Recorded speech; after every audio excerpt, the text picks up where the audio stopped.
선생님, 저 임신한 사람 보호자인데요. 그 남자의 목소리가 진료실 문틈으로 새어 들어오는 순간 서은채는 손에 들고 있던 차트 파일을 그대로 멈춰 세웠다. 서울 강서구 마곡동의 여성전문병원, 새로 발령받은 첫날이었다. 은채는 산부인과 전문의로 일한 지 오래였고 수많은 산모의 울음과 웃음을 함께 지나온 사람이었다. 그런데 그날 오후 그녀가 가장 먼저 마주한 환자는 낯선 임산부가 아니었다. 임산부의 허리를 조심스럽게 받치고 있던 남자, 흰 셔츠 소매를 단정하게 걷어 올린 채 여자의 어깨를 감싸고 있던 사람, 그는 바로 그녀의 남편 정도윤이었다. 도윤은 한빛항공의 기장으로 김포공항과 인천공항을 오가며 늘 하늘 위에서 사는 사람처럼 보였다. 친척들은 그를 볼 때마다 남자가 참 반듯하다. 집안 체면 세우는 아들이다. 은채 너는 복이 많다고 말했다.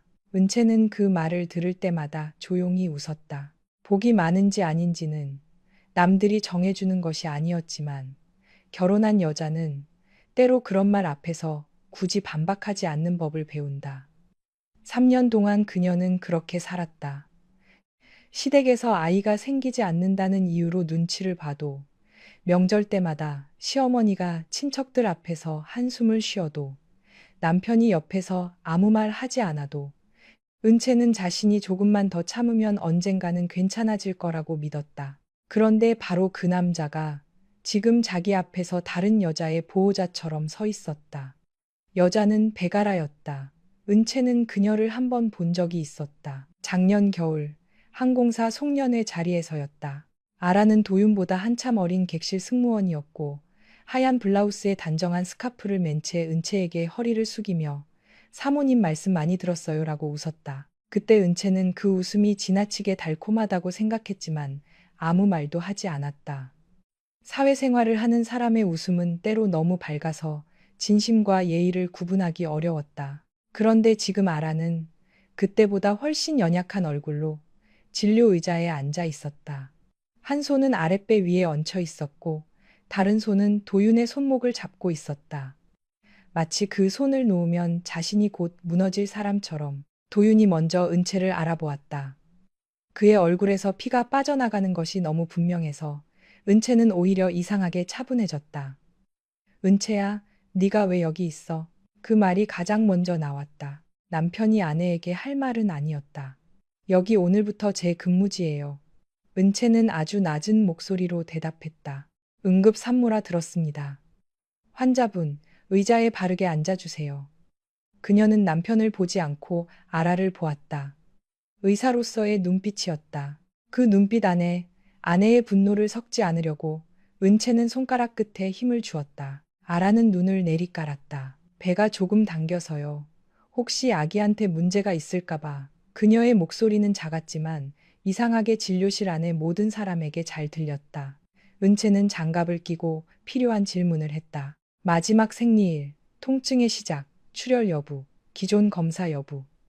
질문은 차갑지 않았고 따뜻하지도 않았다. 정확했다. 병원에서 환자는 환자일 뿐이었다. 설령 그 환자가 남편의 숨겨진 여자라 해도 뱃속에 있는 생명까지 은채의 상처를 함께 감당할 이유는 없었다. 초음파 화면에 작은 생명의 형태가 떠올랐다. 임신 12주 안팎. 은채는 화면을 바라보다가 아주 잠깐 숨을 멈췄다. 12주. 그 숫자는 단순한 의학적 추정이 아니었다. 도윤이 싱가포르 장거리 훈련을 다녀왔다던 그 시기와 이상하게 겹쳤다. 그때 그는 호텔 방이 건조하다며 영상통화를 했고 은채는 밤늦게 퇴근하고도 집에서 북엇국을 끓여두었다. 남편이 비행 후 먹으면 속이 편할 거라고 생각해서였다. 그날 도윤은 피곤하다며 전화를 빨리 끊었고 은채는 아무 의심도 하지 않았다. 믿음이란 그런 것이었다. 증거가 있어서 믿는 것이 아니라 의심하고 싶지 않아서 믿는 것. 현재로서는 태아 심박이 확인됩니다. 당장 위험한 소견은 없어 보이지만 통증이 심해지거나 출혈이 있으면 바로 다시 오셔야 합니다. 무리하지 말고 안정하세요.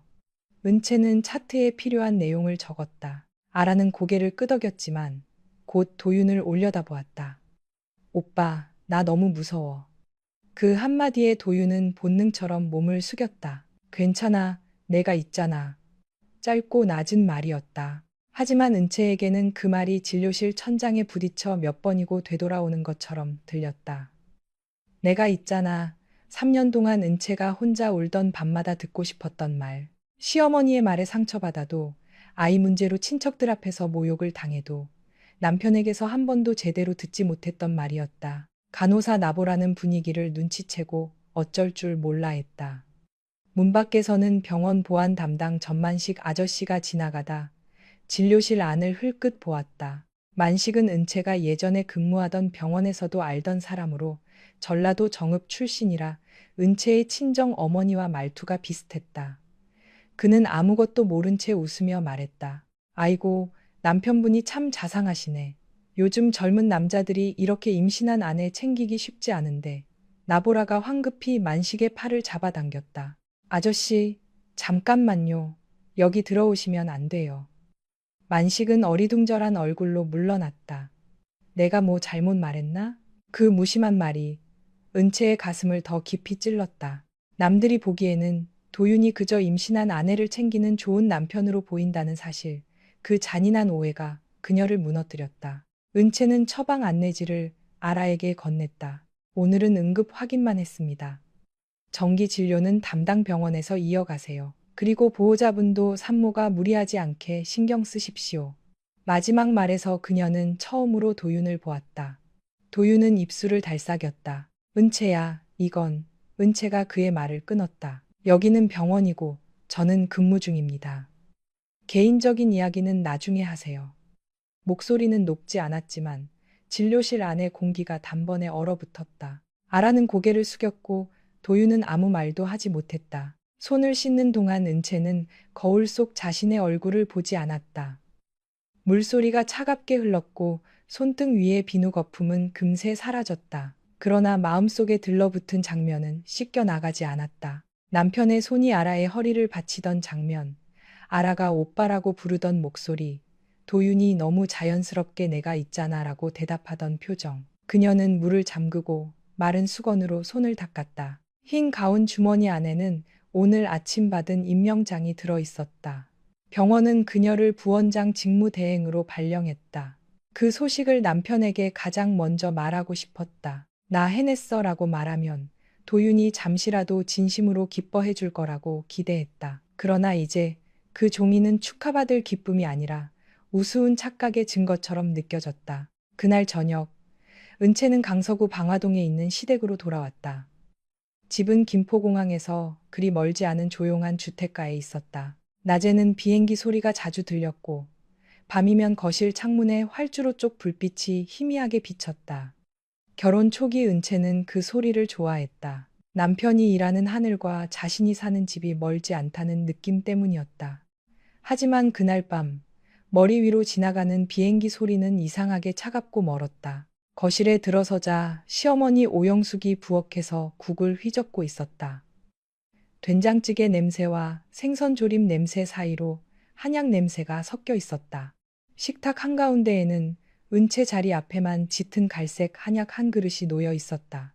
오영숙은 은채가 들어오는 소리를 듣고도 첫 출근 어땠니? 라고 묻지 않았다. 대신 은채의 배 쪽을 한번 훑어보더니 짧게 혀를 찼다. 오늘도 병원에서 남의 애만 봤다가 왔겠지. 집안에는 아직도 좋은 소식 하나 없고 은채는 가방을 내려놓았다. 도윤은 이미 식탁에 앉아 있었다. 그는 휴대전화를 들여다보고 있었고 은채가 들어오자 아주 잠깐 눈을 들었다가 피했다. 그 짧은 회피만으로도 은채는 알 수 있었다. 그는 미안한 사람이 아니라 들킨 사람이었다. 오영숙은 밥그릇을 놓으며 말했다. 산부인과 의사 며느리 뒀다고 동네 사람들이 다 부러워했는데 정작 우리 집은 3년째 조용하니 내가 무슨 낯으로 말을 하겠니. 설날에 큰 집 가면 또 애 얘기 나올 텐데 생각만 해도 속이 탄다. 은채는 숟가락을 들지 못했다. 어머니, 아이 문제는 여자 혼자만의 문제가 아니에요. 그녀가 아주 조심스럽게 말했다. 도윤이 그제야 고개를 들었다. 은채는 그가 한마디라도 해주길 바랐다. 엄마, 그런 말 하지 마세요. 그 한마디면 충분했다. 하지만 도윤은 깊게 한숨을 쉬더니 말했다. 엄마도 기다리다 지쳐서 그러시는 거야. 당신이 이해해. 은채는 그 말이 낯설지 않았다. 이해해. 참아. 넘겨. 생각하지 마. 3년 동안 남편은 늘 그런 말로 시어머니의 칼끝을 은채 쪽으로 돌려놓았다. 마치 아내가 조금만 더 넓은 사람이 되면 모든 것이 평화로워질 것처럼. 오영숙은 한약 그릇을 은채 쪽으로 밀었다. 이거 마셔. 목동시장 안에 유명한 한의원에서 지어온 거야. 몸을 따뜻하게 해야 애가 들어선다더라. 은채는 그릇을 바라보았다. 한약 냄새가 너무 진해서 속이 울렁거렸다. 그녀는 새 병원에서 하루 종일 긴장했고 제대로 밥도 먹지 못했다. 어머니, 제가 오늘 속이 좀 안 좋아서요. 조금 있다가 오영숙의 얼굴이 굳었다. 네가 정말 아이를 원하면 이런 것도 못 마시겠니? 너는 의사라서 그런지 어른 말은 다 우습게 듣더라. 그런데 아무리 의사면 뭐하니? 내 몸 하나 제대로 못 챙겨서 우리 집대를 끊게 생겼는데. 은채는 손끝이 차가워지는 것을 느꼈다. 그때 휴대전화가 울렸다. 화면에는 엄마라고 떠 있었다. 전주에 사는 친정어머니였다. 은채는 그 글자를 보는 순간 목이 메었다. 어머니는 분명 첫 출근이 어땠는지, 밥은 먹었는지, 비가 오는데 우산은 챙겼는지 물을 것이다. 그런 평범한 질문 하나만 들어도 은채는 울 것 같았다. 그녀는 전화를 받지 못하고 메시지만 보냈다.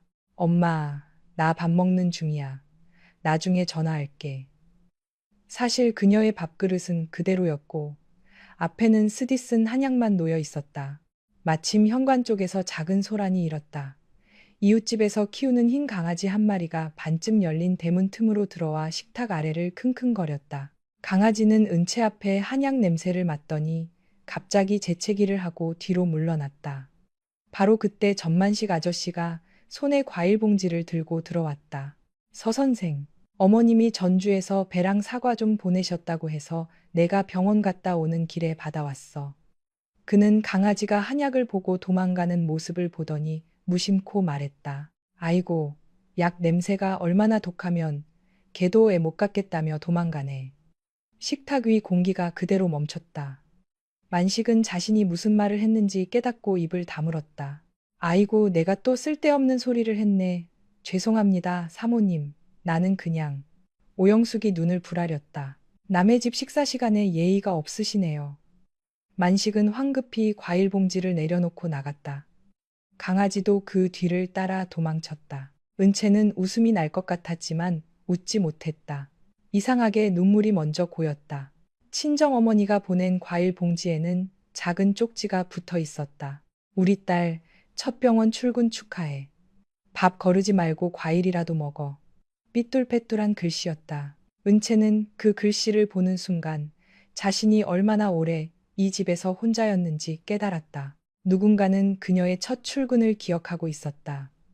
누군가는 그녀가 밥을 거를까봐 걱정하고 있었다. 그런데 정작 남편과 시어머니는 하루 종일 그녀가 어떤 일을 겪었는지 묻지 않았다. 오영숙은 다시 한약을 가리켰다. 식기 전에 마셔. 은채는 그릇을 들었다. 뜨겁고 쓴 액체가 목을 타고 내려갔다. 속이 울렁거렸지만 그녀는 끝까지 마셨다. 오영숙은 그제야 만족한 듯 말했다. 그렇게 해야지. 여자가 시집 왔으면 집안 걱정을 먼저 해야 해. 애만 생기면 도윤이 마음도 더 안정될 거고 집안도 조용해질 거야. 은채는 그 말을 듣고 천천히 그릇을 내려놓았다. 아이가 생기면 남편 마음이 안정될까? 이미 다른 여자의 뱃속에 아이를 만들고 그 여자를 병원까지 데려가 허리를 받쳐주던 남자에게 아이가 정말 가정을 지키는 이유가 될까? 그녀는 묻고 싶었지만 묻지 않았다. 오늘은 아직 때가 아니었다. 밤이 깊어지자 오영숙은 방으로 들어갔고 은채는 부엌에서 그릇을 씻었다. 도윤은 거실 베란다로 나가 전화를 받았다. 유리문은 완전히 닫히지 않았고 그의 목소리는 낮게 새어 들어왔다. 알아야, 지금은 안 돼. 엄마한테 말할 타이밍을 봐야 해. 네가 갑자기 나타나면 일이 커져.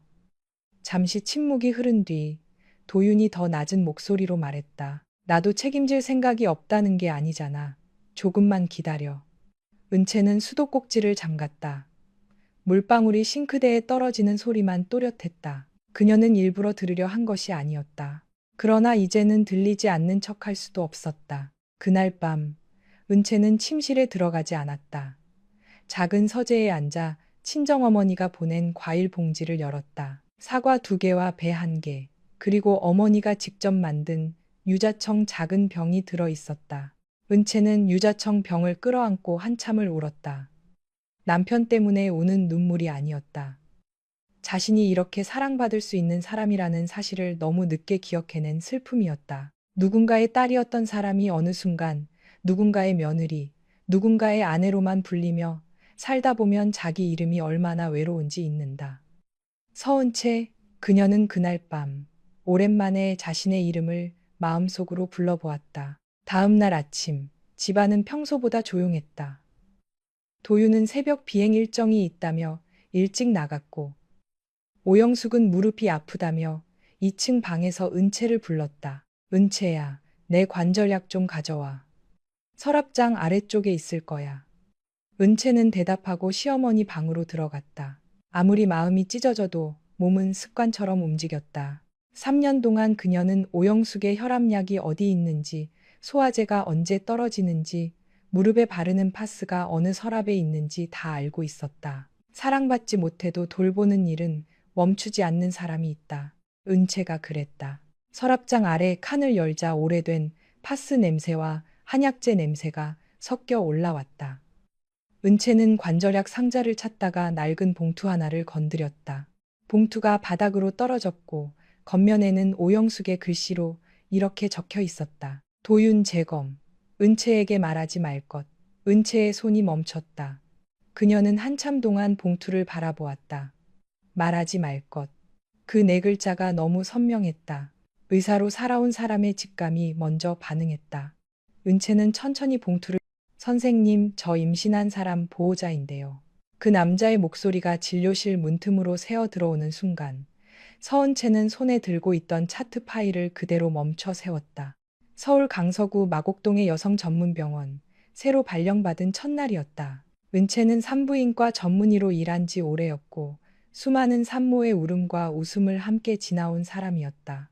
그런데 그날 오후 그녀가 가장 먼저 마주한 환자는 낯선 임산부가 아니었다. 임산부의 허리를 조심스럽게 받치고 있던 남자, 흰 셔츠 소매를 단정하게 걷어 올린 채 여자의 어깨를 감싸고 있던 사람, 그는 바로 그녀의 남편 정도윤이었다. 도윤은 한빛항공의 기장으로 김포공항과 인천공항을 오가며 늘 하늘 위에서 사는 사람처럼 보였다. 친척들은 그를 볼 때마다 남자가 참 반듯하다. 집안 체면 세우는 아들이다. 은채 너는 복이 많다고 말했다. 은채는 그 말을 들을 때마다 조용히 웃었다. 복이 많은지 아닌지는 남들이 정해주는 것이 아니었지만 결혼한 여자는 때로 그런 말 앞에서 굳이 반박하지 않는 법을 배운다. 3년 동안 그녀는 그렇게 살았다.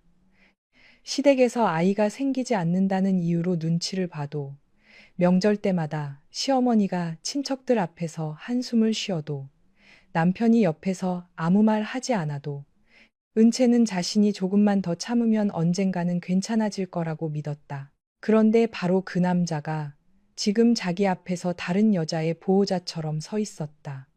여자는 베가라였다. 은채는 그녀를 한 번 본 적이 있었다. 작년 겨울 항공사 송년회 자리에서였다. 아라는 도윤보다 한참 어린 객실 승무원이었고 하얀 블라우스에 단정한 스카프를 맨 채 은채에게 허리를 숙이며 사모님 말씀 많이 들었어요 라고 웃었다. 그때 은채는 그 웃음이 지나치게 달콤하다고 생각했지만 아무 말도 하지 않았다. 사회생활을 하는 사람의 웃음은 때로 너무 밝아서 진심과 예의를 구분하기 어려웠다. 그런데 지금 아라는 그때보다 훨씬 연약한 얼굴로 진료 의자에 앉아 있었다. 한 손은 아랫배 위에 얹혀 있었고 다른 손은 도윤의 손목을 잡고 있었다. 마치 그 손을 놓으면 자신이 곧 무너질 사람처럼. 도윤이 먼저 은채를 알아보았다. 그의 얼굴에서 피가 빠져나가는 것이 너무 분명해서 은채는 오히려 이상하게 차분해졌다. 은채야, 네가 왜 여기 있어? 그 말이 가장 먼저 나왔다. 남편이 아내에게 할 말은 아니었다. 여기 오늘부터 제 근무지예요. 은채는 아주 낮은 목소리로 대답했다. 응급 산모라 들었습니다. 환자분, 의자에 바르게 앉아주세요. 그녀는 남편을 보지 않고 아라를 보았다. 의사로서의 눈빛이었다. 그 눈빛 안에 아내의 분노를 섞지 않으려고 은채는 손가락 끝에 힘을 주었다. 아라는 눈을 내리깔았다. 배가 조금 당겨서요. 혹시 아기한테 문제가 있을까봐. 그녀의 목소리는 작았지만 이상하게 진료실 안의 모든 사람에게 잘 들렸다. 은채는 장갑을 끼고 필요한 질문을 했다. 마지막 생리일, 통증의 시작, 출혈 여부, 기존 검사 여부. 질문은 차갑지 않았고 따뜻하지도 않았다. 정확했다. 병원에서 환자는 환자일 뿐이었다. 설령 그 환자가 남편의 숨겨진 여자라 해도 뱃속에 있는 생명까지 은채의 상처를 함께 감당할 이유는 없었다. 초음파 화면에 작은 생명의 형태가 떠올랐다. 임신 12주 안팎. 은채는 화면을 바라보다가 아주 잠깐 숨을 멈췄다. 12주. 그 숫자는 단순한 의학적 추정이 아니었다. 도윤이 싱가포르 장거리 훈련을 다녀왔다던 그 시기와 이상하게 겹쳤다. 그때 그는 호텔 방이 건조하다며 영상통화를 했고 은채는 밤늦게 퇴근하고도 집에서 북엇국을 끓여두었다. 남편이 비행 후 먹으면 속이 편할 거라고 생각해서였다. 그날 도윤은 피곤하다며 전화를 빨리 끊었고 은채는 아무 의심도 하지 않았다. 믿음이란 그런 것이었다. 증거가 있어서 믿는 것이 아니라 의심하고 싶지 않아서 믿는 것. 현재로서는 태아 심박이 확인됩니다. 당장 위험한 소견은 없어 보이지만 통증이 심해지거나 출혈이 있으면 바로 다시 오셔야 합니다. 무리하지 말고 안정하세요. 은채는 차트에 필요한 내용을 적었다. 아라는 고개를 끄덕였지만 곧 도윤을 올려다보았다. 오빠, 나 너무 무서워. 그 한마디에 도윤은 본능처럼 몸을 숙였다. 괜찮아, 내가 있잖아. 짧고 낮은 말이었다. 하지만 은채에게는 그 말이 진료실 천장에 부딪혀 몇 번이고 되돌아오는 것처럼 들렸다. 내가 있잖아. 3년 동안 은채가 혼자 울던 밤마다 듣고 싶었던 말. 시어머니의 말에 상처받아도, 아이 문제로 친척들 앞에서 모욕을 당해도, 남편에게서 한 번도 제대로 듣지 못했던 말이었다. 간호사 나보라는 분위기를 눈치채고 어쩔 줄 몰라 했다. 문 밖에서는 병원 보안 담당 전만식 아저씨가 지나가다 진료실 안을 흘끗 보았다. 만식은 은채가 예전에 근무하던 병원에서도 알던 사람으로 전라도 정읍 출신이라 은채의 친정 어머니와 말투가 비슷했다. 그는 아무것도 모른 채 웃으며 말했다. 아이고, 남편분이 참 자상하시네. 요즘 젊은 남자들이 이렇게 임신한 아내 챙기기 쉽지 않은데. 나보라가 황급히 만식의 팔을 잡아당겼다. 아저씨, 잠깐만요. 여기 들어오시면 안 돼요. 만식은 어리둥절한 얼굴로 물러났다. 내가 뭐 잘못 말했나? 그 무심한 말이 은채의 가슴을 더 깊이 찔렀다. 남들이 보기에는 도윤이 그저 임신한 아내를 챙기는 좋은 남편으로 보인다는 사실, 그 잔인한 오해가 그녀를 무너뜨렸다. 은채는 처방 안내지를 아라에게 건넸다. 오늘은 응급 확인만 했습니다. 정기 진료는 담당 병원에서 이어가세요. 그리고 보호자분도 산모가 무리하지 않게 신경 쓰십시오. 마지막 말에서 그녀는 처음으로 도윤을 보았다. 도윤은 입술을 달싹였다. 은채야, 이건. 은채가 그의 말을 끊었다. 여기는 병원이고 저는 근무 중입니다. 개인적인 이야기는 나중에 하세요. 목소리는 높지 않았지만 진료실 안의 공기가 단번에 얼어붙었다. 아라는 고개를 숙였고 도윤은 아무 말도 하지 못했다. 손을 씻는 동안 은채는 거울 속 자신의 얼굴을 보지 않았다. 물소리가 차갑게 흘렀고 손등 위의 비누 거품은 금세 사라졌다. 그러나 마음속에 들러붙은 장면은 씻겨 나가지 않았다. 남편의 손이 아라의 허리를 받치던 장면, 아라가 오빠라고 부르던 목소리, 도윤이 너무 자연스럽게 내가 있잖아 라고 대답하던 표정. 그녀는 물을 잠그고 마른 수건으로 손을 닦았다. 흰 가운 주머니 안에는 오늘 아침 받은 임명장이 들어 있었다. 병원은 그녀를 부원장 직무대행으로 발령했다. 그 소식을 남편에게 가장 먼저 말하고 싶었다. 나 해냈어 라고 말하면 도윤이 잠시라도 진심으로 기뻐해 줄 거라고 기대했다. 그러나 이제 그 종이는 축하받을 기쁨이 아니라 우스운 착각의 증거처럼 느껴졌다. 그날 저녁, 은채는 강서구 방화동에 있는 시댁으로 돌아왔다. 집은 김포공항에서 그리 멀지 않은 조용한 주택가에 있었다. 낮에는 비행기 소리가 자주 들렸고 밤이면 거실 창문에 활주로 쪽 불빛이 희미하게 비쳤다. 결혼 초기 은채는 그 소리를 좋아했다. 남편이 일하는 하늘과 자신이 사는 집이 멀지 않다는 느낌 때문이었다. 하지만 그날 밤 머리 위로 지나가는 비행기 소리는 이상하게 차갑고 멀었다. 거실에 들어서자 시어머니 오영숙이 부엌에서 국을 휘젓고 있었다. 된장찌개 냄새와 생선조림 냄새 사이로 한약 냄새가 섞여 있었다. 식탁 한가운데에는 은채 자리 앞에만 짙은 갈색 한약 한 그릇이 놓여 있었다. 오영숙은 은채가 들어오는 소리를 듣고도 첫 출근 어땠니? 라고 묻지 않았다. 대신 은채의 배 쪽을 한번 훑어보더니 짧게 혀를 찼다. 오늘도 병원에서 남의 애만 봤다가 왔겠지. 집안에는 아직도 좋은 소식 하나 없고 은채는 가방을 내려놓았다. 도윤은 이미 식탁에 앉아 있었다. 그는 휴대전화를 들여다보고 있었고 은채가 들어오자 아주 잠깐 눈을 들었다가 피했다. 그 짧은 회피만으로도 은채는 알 수 있었다. 그는 미안한 사람이 아니라 들킨 사람이었다. 오영숙은 밥그릇을 놓으며 말했다. 산부인과 의사 며느리 뒀다고 동네 사람들이 다 부러워했는데 정작 우리 집은 3년째 조용하니 내가 무슨 낯으로 말을 하겠니. 설날에 큰 집 가면 또 애 얘기 나올 텐데 생각만 해도 속이 탄다. 은채는 숟가락을 들지 못했다. 어머니, 아이 문제는 여자 혼자만의 문제가 아니에요. 그녀가 아주 조심스럽게 말했다. 도윤이 그제야 고개를 들었다. 은채는 그가 한마디라도 해주길 바랐다. 엄마, 그런 말 하지 마세요. 그 한마디면 충분했다.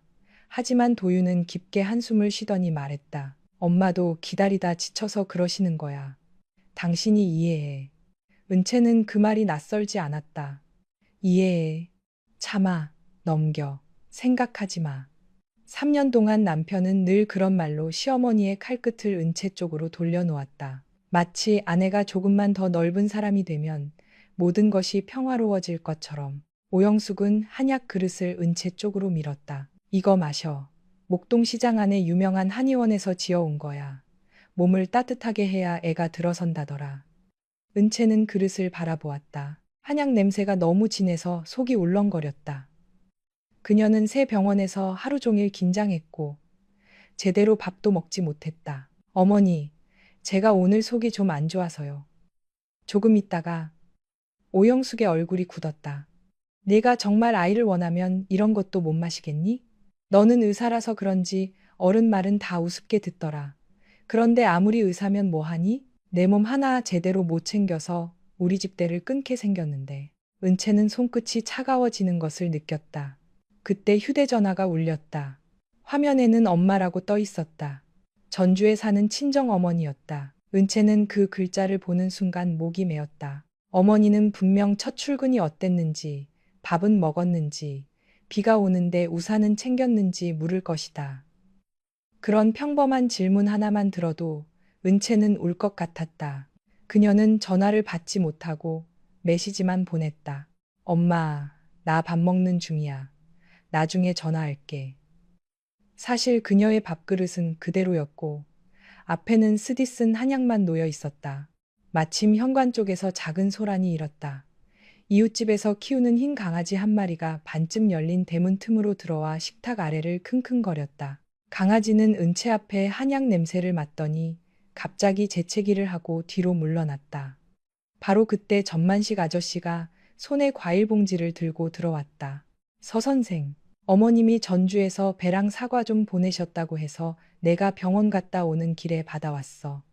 그는 강아지가 한약을 보고 도망가는 모습을 보더니 무심코 말했다. 아이고, 약 냄새가 얼마나 독하면 걔도 애 못 갖겠다며 도망가네. 식탁 위 공기가 그대로 멈췄다. 만식은 자신이 무슨 말을 했는지 깨닫고 입을 다물었다. 아이고, 내가 또 쓸데없는 소리를 했네. 죄송합니다, 사모님. 나는 그냥. 오영숙이 눈을 부라렸다. 남의 집 식사 시간에 예의가 없으시네요. 만식은 황급히 과일 봉지를 내려놓고 나갔다. 강아지도 그 뒤를 따라 도망쳤다. 은채는 웃음이 날 것 같았지만 웃지 못했다. 이상하게 눈물이 먼저 고였다. 친정어머니가 보낸 과일 봉지에는 작은 쪽지가 붙어 있었다. 우리 딸 첫 병원 출근 축하해. 밥 거르지 말고 과일이라도 먹어. 삐뚤빼뚤한 글씨였다. 은채는 그 글씨를 보는 순간 자신이 얼마나 오래 이 집에서 혼자였는지 깨달았다. 누군가는 그녀의 첫 출근을 기억하고 있었다. 누군가는 그녀가 밥을 거를까봐 걱정하고 있었다. 그런데 정작 남편과 시어머니는 하루 종일 그녀가 어떤 일을 겪었는지 묻지 않았다. 오영숙은 다시 한약을 가리켰다. 식기 전에 마셔. 은채는 그릇을 들었다. 뜨겁고 쓴 액체가 목을 타고 내려갔다. 속이 울렁거렸지만 그녀는 끝까지 마셨다. 오영숙은 그제야 만족한 듯 말했다. 그렇게 해야지. 여자가 시집 왔으면 집안 걱정을 먼저 해야 해.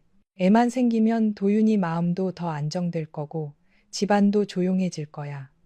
은채는 그 말을 듣고 천천히 그릇을 내려놓았다. 아이가 생기면 남편 마음이 안정될까? 이미 다른 여자의 뱃속에 아이를 만들고 그 여자를 병원까지 데려가 허리를 받쳐주던 남자에게 아이가 정말 가정을 지키는 이유가 될까? 그녀는 묻고 싶었지만 묻지 않았다. 오늘은 아직 때가 아니었다. 밤이 깊어지자 오영숙은 방으로 들어갔고 은채는 부엌에서 그릇을 씻었다. 도유는 거실 베란다로 나가 전화를 받았다. 유리문은 완전히 닫히지 않았고 그의 목소리는 낮게 새어 들어왔다. 알아야, 지금은 안 돼. 엄마한테 말할 타이밍을 봐야 해. 네가 갑자기 나타나면 일이 커져. 잠시 침묵이 흐른 뒤 도윤이 더 낮은 목소리로 말했다. 나도 책임질 생각이 없다는 게 아니잖아. 조금만 기다려. 은채는 수도꼭지를 잠갔다.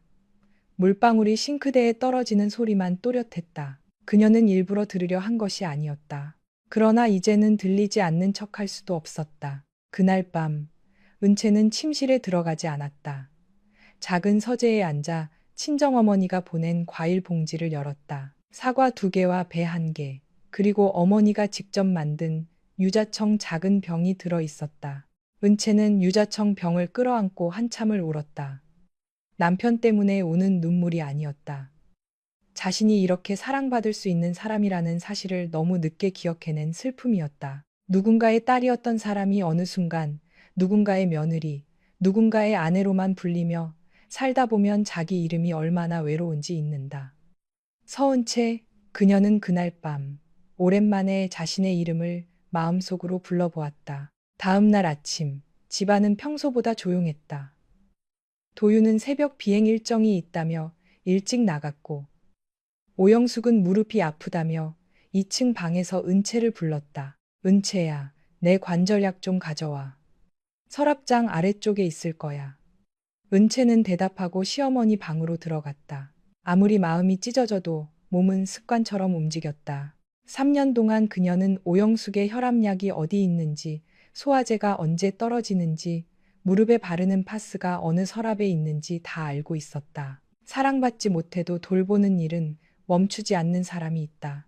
은채가 그랬다. 서랍장 아래 칸을 열자 오래된 파스 냄새와 한약재 냄새가 섞여 올라왔다. 은채는 관절약 상자를 찾다가 낡은 봉투 하나를 건드렸다. 봉투가 바닥으로 떨어졌고 겉면에는 오영숙의 글씨로 이렇게 적혀 있었다. 도윤 재검. 은채에게 말하지 말 것. 은채의 손이 멈췄다. 그녀는 한참 동안 봉투를 바라보았다. 말하지 말 것. 그 4글자가 너무 선명했다. 의사로 살아온 사람의 직감이 먼저 반응했다. 은채는 천천히 봉투를 열었다. 안에는 2년 전 서울 서초구의 한 남성의학 클리닉에서 발급한 재검 안내서와 상담 메모 사본이 들어 있었다. 자세한 수치는 없었지만 내용은 충분했다. 정도윤에게 생식 기능 관련 문제가 있었고 추적 검사와 치료가 필요하다는 내용이었다. 은채는 바닥에 무릎을 꿇은 채 움직이지 못했다. 남편에게 그런 문제가 있다는 사실 때문에 충격받은 것이 아니었다. 몸의 문제는 죄가 아니었다. 의사인 은채는 누구보다 잘 알았다. 병은 숨길 수 있고, 치료할 수 있고, 함께 견딜 수도 있다. 그녀가 견딜 수 없었던 것은 따로 있었다. 이 집 사람들이 알고 있었다는 것. 알고도 그녀를 3년 동안 죄인처럼 만들었다는 것. 아이가 없다는 이유로 한약을 먹이고, 친척들 앞에서 고개 숙이게 하고, 명절마다 며느리 몸이 차서 그렇다고 말하게 둔 것. 그것이 은채의 심장을 차갑게 얼렸다. 그때 문이 벌컥 열렸다. 오영숙이 들어왔다. 그녀는 은채의 손에 들린 봉투를 보는 순간 얼굴빛이 변했다. 그걸 왜 네가 보고 있어? 오영숙은 급히 봉투를 낚아채려 했다. 은채는 봉투를 빼앗기지 않았다. 처음이었다. 시어머니 앞에서 무엇인가를 단단히 쥐고 놓지 않은 것은. 어머니 이거 언제부터 알고 계셨어요? 오영숙은 눈을 피했다가 곧 목소리를 높였다. 남자한테 그런 문제 조금 있을 수도 있는 거지. 그걸 며느리한테 일일이 말해서 뭐하니? 밖에 새어나가면 도윤이 체면은 어떻게 해? 은채는 웃음 비슷한 숨을 내쉬었다. 도윤 씨 체면은 그렇게 중요했는데 제 체면은요. 제 마음은요. 3년 동안 제가 무슨 말을 들었는지 어머니도 다 아시잖아요. 오영숙은 입술을 깨물었다. 그래도 사과하지 않았다. 집안을 지키려면 여자가 조금 참을 줄도 알아야 해. 내가 의사라고 해도 결국 며느리야. 남편 흠을 밖에 드러내서 좋을 게 뭐가 있니? 네가 조금 욕먹고 넘어가면 집안이 조용했잖아. 그 말이 은채 안에 마지막 무언가를 무너뜨렸다. 남편의 병이 아니라 시어머니의 말이 그녀를 끝내 깨웠다. 조용한 집안, 그 조용함을 위해 은채는 3년 동안 자기 존엄을 내어주고 있었다. 남편의 체면을 위해, 시댁의 평판을 위해, 대를 잇는다는 낡은 말들을 위해 그녀는 혼자 죄인이 되어 있었다. 은채는 천천히 봉투를 내려놓고 관절약 상자를 찾아 시어머니의 화장대 위에 올려두었다. 약은 식후에 드세요. 빈속에 드시면 속 쓰립니다. 목소리는 평온했다. 그래서 더 낯설었다. 오영숙은 은채를 불렀지만 은채는 돌아보지 않았다. 계단을 내려오는 동안 그녀의 손은 떨리지 않았다. 오히려 이상할 만큼 차분했다. 거실 창밖으로 김포공항 쪽 하늘이 흐렸다. 낮게 깔린 구름 아래로 비행기 한 대가 천천히 떠오르고 있었다. 예전 같으면 은채는 그 소리를 들으며 남편을 떠올렸을 것이다. 오늘은 달랐다. 그녀는 처음으로 하늘을 올려다보며 생각했다. 아무리 높이 나는 사람도 땅 위에서 누군가의 마음을 짓밟고 있다면 언젠가는 추락한다. 그리고 그 추락을 막아주기 위해 자신이 더 이상 바닥이 되어줄 필요는 없었다. 은채는 그날 오후 병원으로 돌아왔지만 마음은 계속 그 낡은 봉투 안에 갇혀 있었다. 산부인과 진료실은 평소처럼 바빴다. 대기실에는 배를 감싸 안은 산모들이 앉아 있었고 남편의 손을 꼭 잡은 젊은 여자가 있었고 혼자 와서 초음파 사진을 조용히 바라보는 여자도 있었다. 은채는 차트를 넘기고 증상을 묻고 태아 심박을 확인하고 조심하라는 말을 반복했다. 그녀의 손놀림은 정확했고 목소리는 흐트러지지 않았다. 그러나 마음속에서는 같은 문장이 계속 되풀이되고 있었다. 도윤 재검. 은채에게 말하지 말 것. 그 네 글자가 마치 그녀의 결혼 생활 전체에 찍힌 도장처럼 느껴졌다. 그동안 그녀가 견딘 모욕은 오해가 아니었다. 시어머니가 몰랐기 때문에 했던 말도 아니었다. 알고도 한 말이었다. 알고도 그녀를 죄인처럼 세워둔 것이었다. 점심시간이 훨씬 지나서야 은채는 의국 한쪽에 앉았다. 도시락 뚜껑을 열었지만 밥알이 모래처럼 느껴졌다.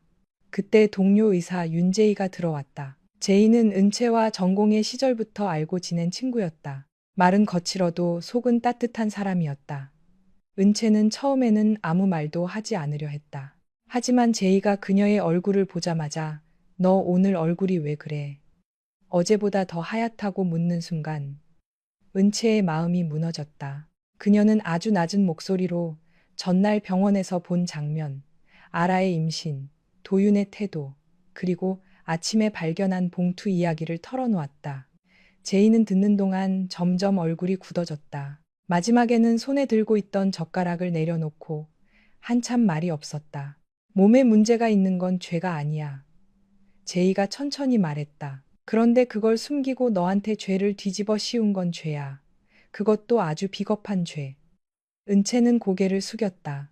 나도 알아. 그런데 내가 의사잖아. 도윤 씨 검사 내용을 가지고 싸우면 결국 내가 남의 의료 정보를 이용했다는 말이 나올까봐 무서워. 제이는 짧게 한숨을 쉬었다. 그래서 더 조심해야지. 네가 그 사람들처럼 굴면 안 돼. 네가 가진 건 사실이어야 하고 네가 쓰는 건 네가 합법적으로 확인한 것들이어야 해. 병원 기록은 건드리지 마. 배가라 진료 내용은 절대 입에 올리지 말고. 네가 본 건 내 근무 중 응급진료였지만 그 기록을 사적으로 쓰는 순간 네가 다친다. 은채는 천천히 고개를 끄덕였다. 마음은 피를 흘리고 있었지만 직업인으로서의 선은 지켜야 했다. 그녀는 그 선을 넘고 싶지 않았다. 무너지는 순간에도 자신이 어떤 사람인지는 잃고 싶지 않았다. 그때 간호사 나보라가 조심스럽게 문을 열고 들어왔다. 보라는 은채보다 한참 어렸고 눈치가 빠르지만 가끔 지나치게 솔직해서 사람을 웃게 만드는 아이였다. 그녀는 테이블 위에 따뜻한 붕어빵 봉지를 내려놓았다. 선생님, 이거 병원 앞에서 샀어요. 슈크림이랑 파치랑 섞여 있어요. 사람이 속상할 때 빈속이면 더 억울해진대요. 제이가 어이없다는 듯 웃었다. 그건 또 어디서 배운 말이야? 보라는 진지하게 대답했다. 저희 엄마요. 엄마가 아빠랑 싸우고도 밥은 꼭 먹으라고 했어요. 안 먹으면 싸움도 지고 위장도 진다고.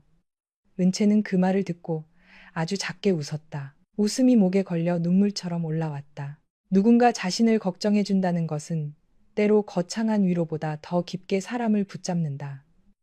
은채는 붕어빵 하나를 집어들었다. 따뜻한 반죽이 손끝을 데웠다. 그렇게 작은 온기 하나가 그녀를 간신히 현실에 붙들어 놓았다. 저녁이 되어 집으로 돌아왔을 때 은채는 거실 테이블 위에 봉투 사본을 조용히 올려두었다. 도유는 늦게 돌아왔다. 그는 현관에서 구두를 벗다가 테이블 위에 서류를 보았고 그대로 굳었다. 오영숙은 계단 아래에 서 있었다. 마치 이미 무슨 일이 벌어질지 알고 있는 사람처럼 얼굴이 굳어 있었다. 은채는 남편에게 소리를 지르지 않았다. 그녀는 소리칠 기운도 없었고 이제 그런 방식으로 이길 수 없다는 것도 알고 있었다. 언제까지 저한테만 책임을 씌울 생각이었어요? 그녀가 물었다. 도유는 한동안 아무 말도 하지 못했다. 그건 예전에 잠깐 검사받은 거야. 심각한 것도 아니었고. 심각한지 아닌지가 문제가 아니에요. 왜 말하지 않았느냐가 문제죠. 은채의 목소리는 낮았지만 단단했다. 도유는 시선을 피했다. 엄마가 괜히 걱정할까봐. 은채는 그 말에 조용히 웃었다. 어머니는 알고 계셨어요. 저만 몰랐죠. 도윤의 얼굴이 더 창백해졌다. 오영숙이 끼어들었다. 내가 그랬다. 내가 말하지 말라고 했다. 남자가 그런 일로 자존심 상하면 집안이 흔들려. 내가 의사라서 더 잘할 것 아니냐. 남자 체면이 얼마나 중요한지. 은채는 시어머니를 바라보았다. 3년 동안 그녀가 참아온 모든 시간이 한꺼번에 밀려왔다. 설날에 큰 집 식탁에서 사촌 형님이 요즘은 병원 다니면 금방 가진다던데 왜 아직이냐고 농담하듯 묻던 일. 추석 때 친척 아주머니가 며느리가 너무 일만 해서 몸이 차가운가 보다 고 웃던 일. 오영숙이 사람들 앞에서 우리 며느리가 의사라 바쁘긴 한데 집안일은 결국 여자가 마음을 써야 한다고 말하던 일. 그때마다 도유는 조용히 물을 마시거나 휴대전화를 들여다보았다. 그 침묵들이 이제야 하나의 얼굴을 가졌다. 비겁함이라는 얼굴이었다. 저는 도윤 씨 몸이 아픈 게 싫은 게 아니에요. 은채가 천천히 말했다. 아픈 사람은 치료받으면 돼요. 함께 견디면 돼요. 그런데 당신은 나를 혼자 욕먹게 했어요. 어머니는 그걸 알면서도 저한테 한약을 먹이고 친척들 앞에서 고개 숙이게 했어요. 제가 사람으로서 얼마나 무너졌는지는 아무도 묻지 않았죠. 도유는 입술을 깨물었다. 내가 나중에 말하려고 했어. 언제요? 배가라 씨 아이가 태어난 다음에요? 그 이름이 나오자 거실의 공기가 바뀌었다. 오영숙의 눈빛이 흔들렸고 도윤은 고개를 들었다. 그 이름을 여기서 왜 꺼내? 은채는 그를 똑바로 보았다. 왜요? 그 사람은 이미 당신 인생에 들어왔는데 제 입에는 올리면 안 되는 사람이에요? 도윤은 대답하지 못했다. 그날 밤 은채는 다시 서재에서 잤다. 하지만 이번에는 울지 않았다. 눈물 대신 머릿속이 이상하게 맑았다.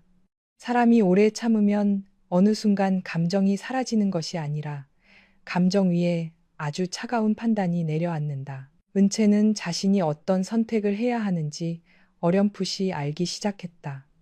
다만 바로 움직이지 않았다. 자신이 의사라는 사실, 이혼을 한다면 더 조심해야 한다는 사실, 시댁이 체면을 중시하는 집이라는 사실, 도윤이 항공사에서 이미지로 살아가는 사람이라는 사실을 하나씩 생각했다. 그녀는 복수하고 싶었다. 하지만 더 정확히 말하면 자신을 더 이상 희생시키고 싶지 않았다. 복수는 남을 무너뜨리는 일이지만 은채가 원하는 것은 자신을 되찾는 일이었다. 며칠 뒤 도윤 아버지의 제사가 돌아왔다. 서울의 겨울이 막 끝나고 봄비가 내리던 날이었다. 오영숙은 아침부터 부엌을 오가며 날카로운 목소리로 은채를 불렀다. 저는 너무 두껍게 부치지 말고 탕국은 간을 세게 하지 마라. 큰 집 식구들 오면 음식 가지고 말 나오는 거 싫다.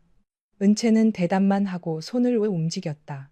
시댁 제사상은 3년 동안 거의 그녀의 손으로 차려졌다. 도윤은 비행 일정이 있다며 늦거나 피곤하다며 방에 들어가 쉬었다.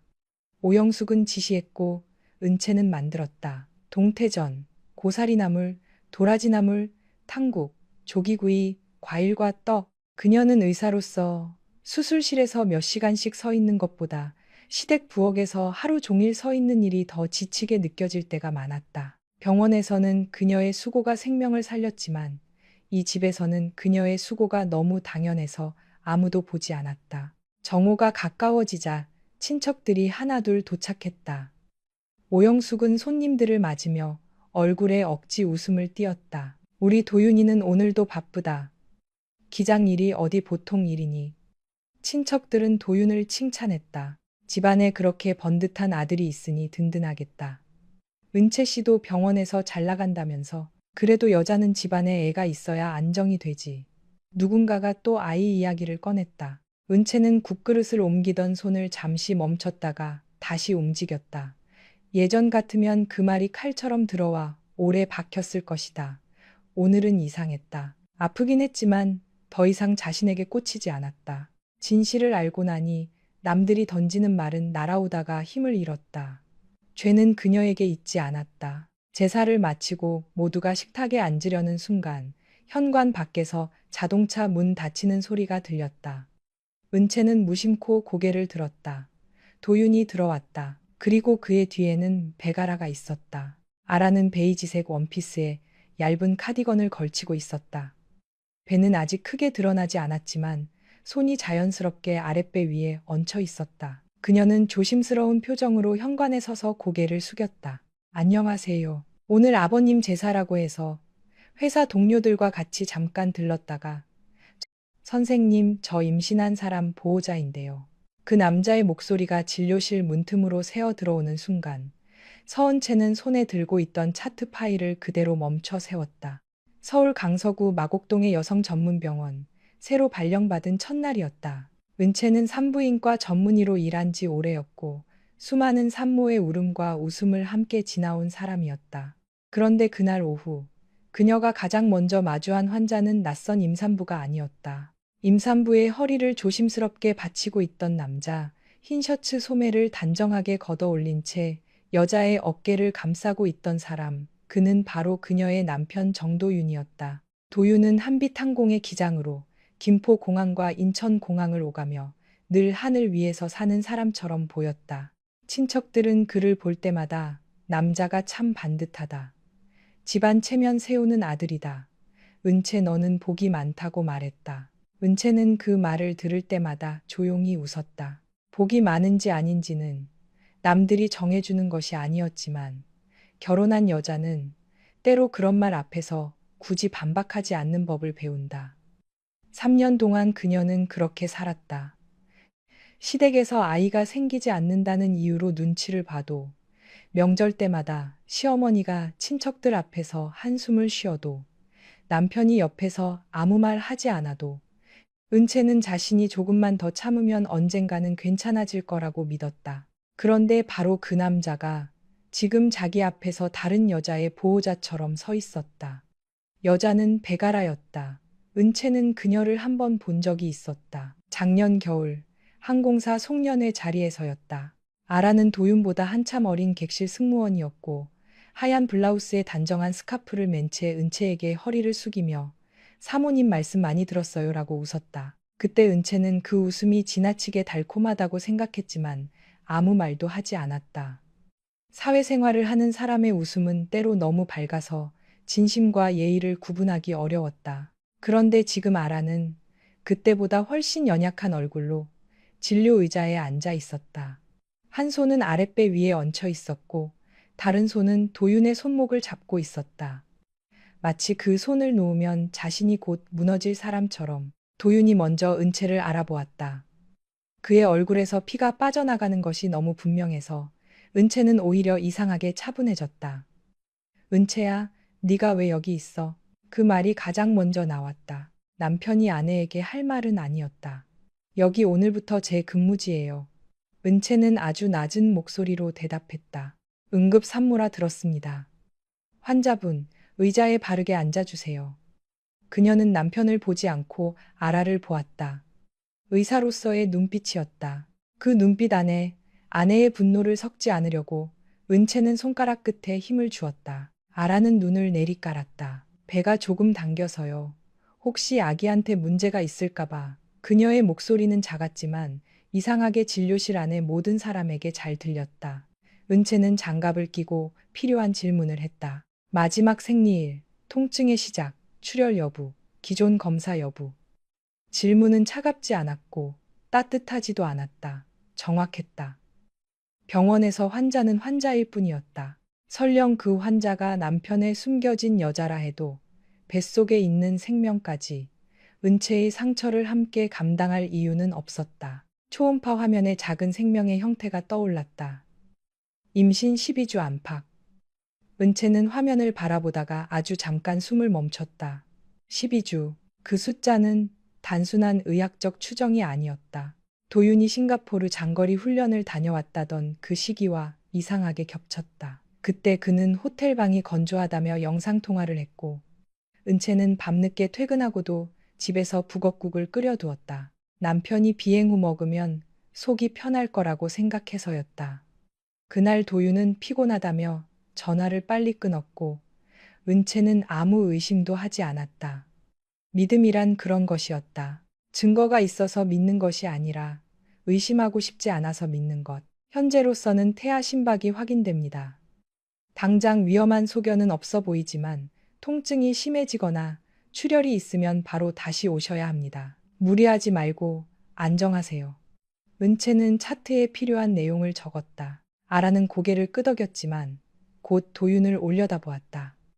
오빠, 나 너무 무서워. 그 한마디에 도윤은 본능처럼 몸을 숙였다. 괜찮아, 내가 있잖아. 짧고 낮은 말이었다. 하지만 은채에게는 그 말이 진료실 천장에 부딪혀 몇 번이고 되돌아오는 것처럼 들렸다. 내가 있잖아. 3년 동안 은채가 혼자 울던 밤마다 듣고 싶었던 말. 시어머니의 말에 상처받아도 아이 문제로 친척들 앞에서 모욕을 당해도 남편에게서 한 번도 제대로 듣지 못했던 말이었다. 간호사 나보라는 분위기를 눈치채고 어쩔 줄 몰라 했다. 문 밖에서는 병원 보안 담당 전만식 아저씨가 지나가다 진료실 안을 흘끗 보았다. 만식은 은채가 예전에 근무하던 병원에서도 알던 사람으로 전라도 정읍 출신이라 은채의 친정 어머니와 말투가 비슷했다. 그는 아무것도 모른 채 웃으며 말했다. 아이고, 남편분이 참 자상하시네. 요즘 젊은 남자들이 이렇게 임신한 아내 챙기기 쉽지 않은데. 나보라가 황급히 만식의 팔을 잡아당겼다. 아저씨, 잠깐만요. 여기 들어오시면 안 돼요. 만식은 어리둥절한 얼굴로 물러났다. 내가 뭐 잘못 말했나? 그 무심한 말이 은채의 가슴을 더 깊이 찔렀다. 남들이 보기에는 도윤이 그저 임신한 아내를 챙기는 좋은 남편으로 보인다는 사실, 그 잔인한 오해가 그녀를 무너뜨렸다. 은채는 처방 안내지를 아라에게 건넸다. 오늘은 응급 확인만 했습니다. 정기 진료는 담당 병원에서 이어가세요. 그리고 보호자분도 산모가 무리하지 않게 신경 쓰십시오. 마지막 말에서 그녀는 처음으로 도윤을 보았다. 도윤은 입술을 달싹였다. 은채야, 이건. 은채가 그의 말을 끊었다. 여기는 병원이고 저는 근무 중입니다. 개인적인 이야기는 나중에 하세요. 목소리는 높지 않았지만 진료실 안의 공기가 단번에 얼어붙었다. 아라는 고개를 숙였고 도윤은 아무 말도 하지 못했다. 손을 씻는 동안 은채는 거울 속 자신의 얼굴을 보지 않았다. 물소리가 차갑게 흘렀고 손등 위의 비누 거품은 금세 사라졌다. 그러나 마음속에 들러붙은 장면은 씻겨 나가지 않았다. 남편의 손이 아라의 허리를 받치던 장면, 아라가 오빠라고 부르던 목소리, 도윤이 너무 자연스럽게 내가 있잖아 라고 대답하던 표정. 그녀는 물을 잠그고 마른 수건으로 손을 닦았다. 흰 가운 주머니 안에는 오늘 아침 받은 임명장이 들어 있었다. 병원은 그녀를 부원장 직무대행으로 발령했다. 그 소식을 남편에게 가장 먼저 말하고 싶었다. 나 해냈어 라고 말하면 도윤이 잠시라도 진심으로 기뻐해 줄 거라고 기대했다. 그러나 이제 그 종이는 축하받을 기쁨이 아니라 우스운 착각의 증거처럼 느껴졌다. 그날 저녁, 은채는 강서구 방화동에 있는 시댁으로 돌아왔다. 집은 김포공항에서 그리 멀지 않은 조용한 주택가에 있었다. 낮에는 비행기 소리가 자주 들렸고 밤이면 거실 창문에 활주로 쪽 불빛이 희미하게 비쳤다. 결혼 초기 은채는 그 소리를 좋아했다. 남편이 일하는 하늘과 자신이 사는 집이 멀지 않다는 느낌 때문이었다. 하지만 그날 밤 머리 위로 지나가는 비행기 소리는 이상하게 차갑고 멀었다. 거실에 들어서자 시어머니 오영숙이 부엌에서 국을 휘젓고 있었다. 된장찌개 냄새와 생선조림 냄새 사이로 한약 냄새가 섞여 있었다. 식탁 한가운데에는 은채 자리 앞에만 짙은 갈색 한약 한 그릇이 놓여 있었다. 오영숙은 은채가 들어오는 소리를 듣고도 첫 출근 어땠니? 라고 묻지 않았다. 대신 은채의 배 쪽을 한번 훑어보더니 짧게 혀를 찼다. 오늘도 병원에서 남의 애만 봤다가 왔겠지. 집안에는 아직도 좋은 소식 하나 없고 은채는 가방을 내려놓았다. 도윤은 이미 식탁에 앉아 있었다. 그는 휴대전화를 들여다보고 있었고 은채가 들어오자 아주 잠깐 눈을 들었다가 피했다. 그 짧은 회피만으로도 은채는 알 수 있었다. 그는 미안한 사람이 아니라 들킨 사람이었다. 오영숙은 밥그릇을 놓으며 말했다. 산부인과 의사 며느리 뒀다고 동네 사람들이 다 부러워했는데 정작 우리 집은 3년째 조용하니 내가 무슨 낯으로 말을 하겠니? 설날에 큰 집 가면 또 애 얘기 나올 텐데 생각만 해도 속이 탄다.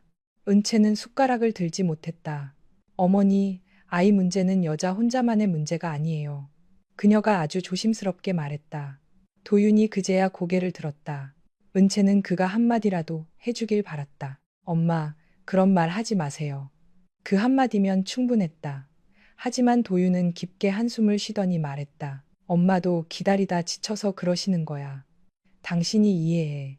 은채는 그 말이 낯설지 않았다. 이해해. 참아. 넘겨. 생각하지 마. 3년 동안 남편은 늘 그런 말로 시어머니의 칼끝을 은채 쪽으로 돌려놓았다. 마치 아내가 조금만 더 넓은 사람이 되면 모든 것이 평화로워질 것처럼. 오영숙은 한약 그릇을 은채 쪽으로 밀었다. 이거 마셔. 목동시장 안에 유명한 한의원에서 지어온 거야. 몸을 따뜻하게 해야 애가 들어선다더라. 은채는 그릇을 바라보았다. 한약 냄새가 너무 진해서 속이 울렁거렸다. 그녀는 새 병원에서 하루 종일 긴장했고 제대로 밥도 먹지 못했다. 어머니, 제가 오늘 속이 좀 안 좋아서요. 조금 있다가 오영숙의 얼굴이 굳었다. 네가 정말 아이를 원하면 이런 것도 못 마시겠니? 너는 의사라서 그런지 어른 말은 다 우습게 듣더라. 그런데 아무리 의사면 뭐하니? 내 몸 하나 제대로 못 챙겨서 우리 집대를 끊게 생겼는데. 은채는 손끝이 차가워지는 것을 느꼈다. 그때 휴대전화가 울렸다. 화면에는 엄마라고 떠 있었다. 전주에 사는 친정 어머니였다. 은채는 그 글자를 보는 순간 목이 메었다. 어머니는 분명 첫 출근이 어땠는지, 밥은 먹었는지, 비가 오는데 우산은 챙겼는지 물을 것이다. 그런 평범한 질문 하나만 들어도 은채는 울 것 같았다. 그녀는 전화를 받지 못하고 메시지만 보냈다. 엄마, 나 밥 먹는 중이야. 나중에 전화할게. 사실 그녀의 밥그릇은 그대로였고 앞에는 쓰디 쓴 한약만 놓여 있었다. 마침 현관 쪽에서 작은 소란이 일었다. 이웃집에서 키우는 흰 강아지 한 마리가 반쯤 열린 대문 틈으로 들어와 식탁 아래를 킁킁거렸다. 강아지는 은채 앞에 한약 냄새를 맡더니 갑자기 재채기를 하고 뒤로 물러났다. 바로 그때 전만식 아저씨가 손에 과일 봉지를 들고 들어왔다. 서 선생, 어머님이 전주에서 배랑 사과 좀 보내셨다고 해서 내가 병원 갔다 오는 길에 받아왔어. 그는 강아지가 한약을 보고 도망가는 모습을 보더니 무심코 말했다. 아이고, 약 냄새가 얼마나 독하면 걔도 애 못 갖겠다며 도망가네. 식탁 위 공기가 그대로 멈췄다. 만식은 자신이 무슨 말을 했는지 깨닫고 입을 다물었다. 아이고, 내가 또 쓸데없는 소리를 했네. 죄송합니다, 사모님. 나는 그냥. 오영숙이 눈을 부라렸다. 남의 집 식사 시간에 예의가 없으시네요. 만식은 황급히 과일 봉지를 내려놓고 나갔다. 강아지도 그 뒤를 따라 도망쳤다. 은채는 웃음이 날 것 같았지만 웃지 못했다. 이상하게 눈물이 먼저 고였다. 친정어머니가 보낸 과일 봉지에는 작은 쪽지가 붙어 있었다. 우리 딸 첫 병원 출근 축하해. 밥 거르지 말고 과일이라도 먹어. 삐뚤빼뚤한 글씨였다. 은채는 그 글씨를 보는 순간 자신이 얼마나 오래 이 집에서 혼자였는지 깨달았다. 누군가는 그녀의 첫 출근을 기억하고 있었다. 누군가는 그녀가 밥을 거를까봐 걱정하고 있었다. 그런데 정작 남편과 시어머니는 하루 종일 그녀가 어떤 일을 겪었는지 묻지 않았다. 오영숙은 다시 한약을 가리켰다. 식기 전에 마셔. 은채는 그릇을 들었다. 뜨겁고 쓴 액체가 목을 타고 내려갔다. 속이 울렁거렸지만 그녀는 끝까지 마셨다. 오영숙은 그제야 만족한 듯 말했다. 그렇게 해야지. 여자가 시집 왔으면 집안 걱정을 먼저 해야 해. 애만 생기면 도윤이 마음도 더 안정될 거고 집안도 조용해질 거야. 은채는 그 말을 듣고 천천히 그릇을 내려놓았다.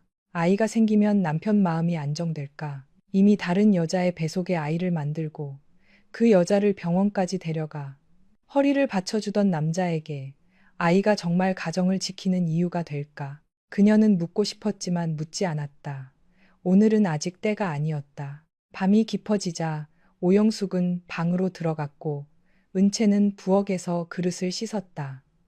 도유는 거실 베란다로 나가 전화를 받았다. 유리문은 완전히 닫히지 않았고 그의 목소리는 낮게 새어 들어왔다. 알아야, 지금은 안 돼. 엄마한테 말할 타이밍을 봐야 해. 네가 갑자기 나타나면 일이 커져. 잠시 침묵이 흐른 뒤 도윤이 더 낮은 목소리로 말했다. 나도 책임질 생각이 없다는 게 아니잖아. 조금만 기다려. 은채는 수도꼭지를 잠갔다. 물방울이 싱크대에 떨어지는 소리만 또렷했다. 그녀는 일부러 들으려 한 것이 아니었다. 그러나 이제는 들리지 않는 척할 수도 없었다. 그날 밤, 은채는 침실에 들어가지 않았다. 작은 서재에 앉아 친정어머니가 보낸 과일 봉지를 열었다. 사과 2개와 배 1개, 그리고 어머니가 직접 만든 유자청 작은 병이 들어 있었다. 은채는 유자청 병을 끌어안고 한참을 울었다. 남편 때문에 우는 눈물이 아니었다. 자신이 이렇게 사랑받을 수 있는 사람이라는 사실을 너무 늦게 기억해낸 슬픔이었다. 누군가의 딸이었던 사람이 어느 순간 누군가의 며느리, 누군가의 아내로만 불리며 살다 보면 자기 이름이 얼마나 외로운지 잊는다. 서은채, 그녀는 그날 밤 오랜만에 자신의 이름을 마음속으로 불러보았다. 다음 날 아침, 집안은 평소보다 조용했다. 도유는 새벽 비행 일정이 있다며 일찍 나갔고 오영숙은 무릎이 아프다며 2층 방에서 은채를 불렀다. 은채야, 내 관절약 좀 가져와. 서랍장 아래쪽에 있을 거야. 은채는 대답하고 시어머니 방으로 들어갔다. 아무리 마음이 찢어져도 몸은 습관처럼 움직였다. 3년 동안 그녀는 오영숙의 혈압약이 어디 있는지, 소화제가 언제 떨어지는지, 무릎에 바르는 파스가 어느 서랍에 있는지 다 알고 있었다. 사랑받지 못해도 돌보는 일은 멈추지 않는 사람이 있다. 은채가 그랬다. 서랍장 아래 칸을 열자 오래된 파스 냄새와 한약재 냄새가 섞여 올라왔다. 은채는 관절약 상자를 찾다가 낡은 봉투 하나를 건드렸다. 봉투가 바닥으로 떨어졌고 겉면에는 오영숙의 글씨로 이렇게 적혀 있었다. 도윤 재검. 은채에게 말하지 말 것. 은채의 손이 멈췄다. 그녀는 한참 동안 봉투를 바라보았다. 말하지 말 것. 그 네 글자가 너무 선명했다. 의사로 살아온 사람의 직감이 먼저 반응했다. 은채는 천천히 봉투를 열었다. 안에는 2년 전 서울 서초구의 한 남성의학 클리닉에서 발급한 재검 안내서와 상담 메모 사본이 들어 있었다. 자세한 수치는 없었지만 내용은 충분했다. 정도윤에게 생식 기능 관련 문제가 있었고 추적 검사와 치료가 필요하다는 내용이었다. 은채는 바닥에 무릎을 꿇은 채 움직이지 못했다. 남편에게 그런 문제가 있다는 사실 때문에 충격받은 것이 아니었다. 몸의 문제는 죄가 아니었다. 의사인 은채는 누구보다 잘 알았다. 병은 숨길 수 있고 치료할 수 있고 함께 견딜 수도 있다. 그녀가 견딜 수 없었던 것은 따로 있었다. 이 집 사람들이 알고 있었다는 것. 알고도 그녀를 3년 동안 죄인처럼 만들었다는 것. 아이가 없다는 이유로 한약을 먹이고 친척들 앞에서 고개 숙이게 하고 명절마다 며느리 몸이 차서 그렇다고 말하게 둔 것. 그것이 은채의 심장을 차갑게 얼렸다. 그때 문이 벌컥 열렸다. 오영숙이 들어왔다. 그녀는 은채의 손에 들린 봉투를 보는 순간 얼굴빛이 변했다. 그걸 왜 네가 보고 있어? 오영숙은 급히 봉투를 낚아채려 했다. 은채는 봉투를 빼앗기지 않았다. 처음이었다. 시어머니 앞에서 무엇인가를 단단히 쥐고 놓지 않은 것은. 어머니 이거 언제부터 알고 계셨어요? 오영숙은 눈을 피했다가 곧 목소리를 높였다. 남자한테 그런 문제 조금 있을 수도 있는 거지.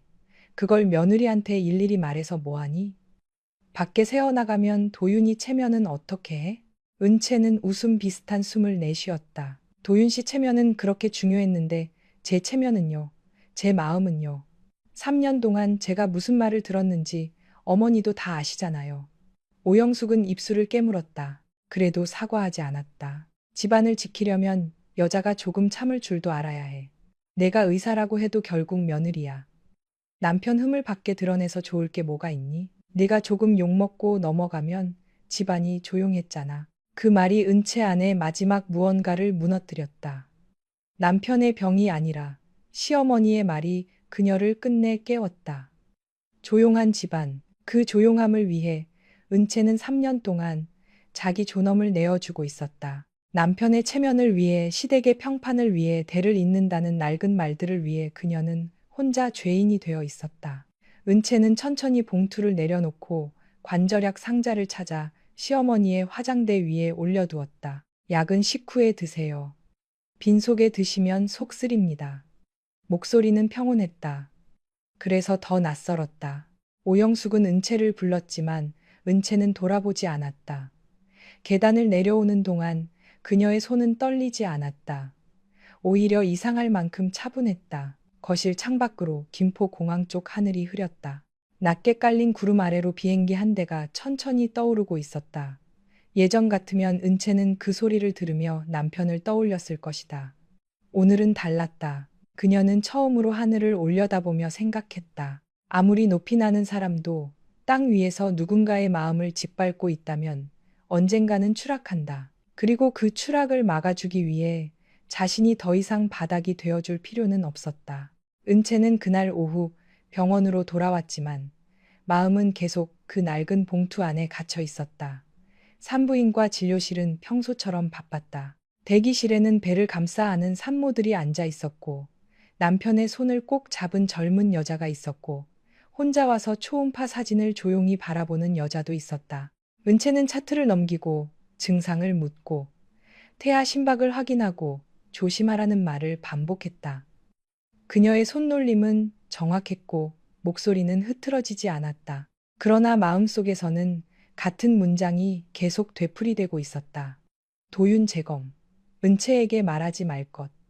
그 네 글자가 마치 그녀의 결혼 생활 전체에 찍힌 도장처럼 느껴졌다. 그동안 그녀가 견딘 모욕은 오해가 아니었다. 시어머니가 몰랐기 때문에 했던 말도 아니었다. 알고도 한 말이었다. 알고도 그녀를 죄인처럼 세워둔 것이었다. 점심시간이 훨씬 지나서야 은채는 의국 한쪽에 앉았다. 도시락 뚜껑을 열었지만 밥알이 모래처럼 느껴졌다. 그때 동료 의사 윤재희가 들어왔다. 제이는 은채와 전공의 시절부터 알고 지낸 친구였다. 말은 거칠어도 속은 따뜻한 사람이었다.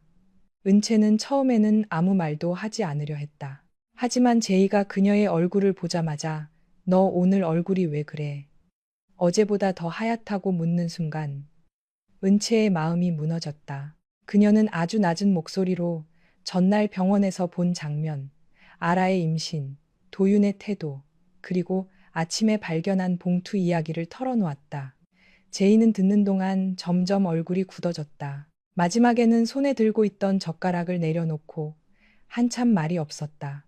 몸에 문제가 있는 건 죄가 아니야. 제이가 천천히 말했다. 그런데 그걸 숨기고 너한테 죄를 뒤집어 씌운 건 죄야. 그것도 아주 비겁한 죄. 은채는 고개를 숙였다. 나도 알아. 그런데 내가 의사잖아. 도윤 씨 검사 내용을 가지고 싸우면 결국 내가 남의 의료 정보를 이용했다는 말이 나올까봐 무서워. 제이는 짧게 한숨을 쉬었다. 그래서 더 조심해야지. 네가 그 사람들처럼 굴면 안 돼.